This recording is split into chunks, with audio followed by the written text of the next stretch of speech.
Dobrý den, rádi bychom vám ukázali, jak jednoduše si můžete rezervovat letenku prostřednictvím naší nové mobilní verze stránky letenky.com.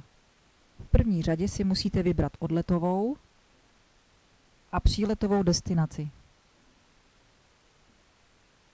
Následně si vyberete typ letenky. Potom si zvolíte datum odletu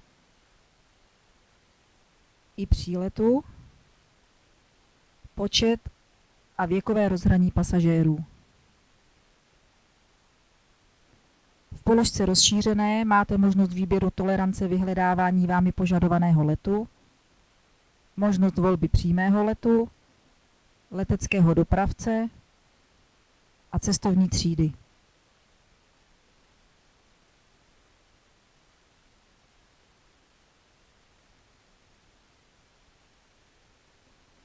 V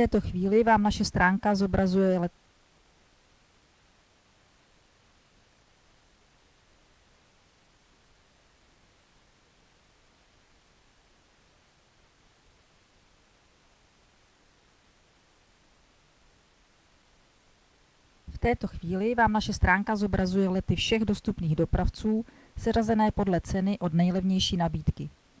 Kliknutím na vyhovující nabídku se dostanete do rozpisu daného letu a ceny. V případě většího počtu odletových a příletových časů se tyto zobrazí v dané nabídce.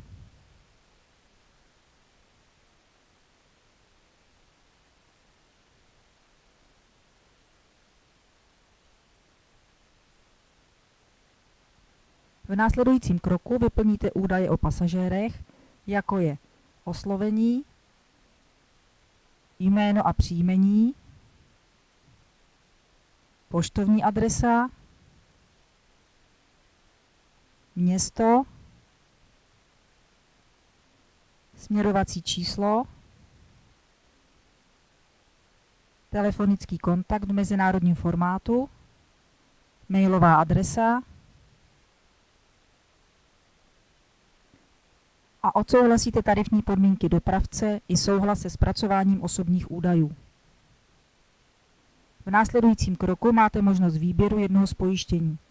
V případě zájmu o pojištění doplníte datum narození, které vyplníte v pořadí rok, měsíc, den a odsouhlasíte pojistné podmínky pojišťovny.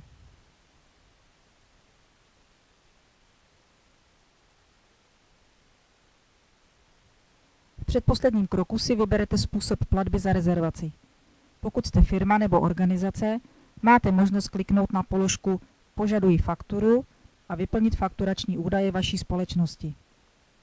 Před ukončením procesu rezervace letenky odsouhlasíte všeobecné obchodní podmínky společnosti CK Marco Polo. Kliknutím na tlačítko Pokračovat dokončíte proces rezervace letenky a ta se vám následně zobrazí na obrazovce vašeho mobilního zařízení.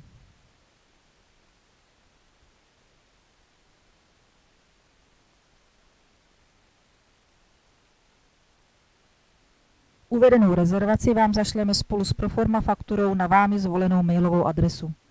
Na základě úhrady dostanete letenku v elektronické podobě mailem. Děkujeme za vaši rezervaci.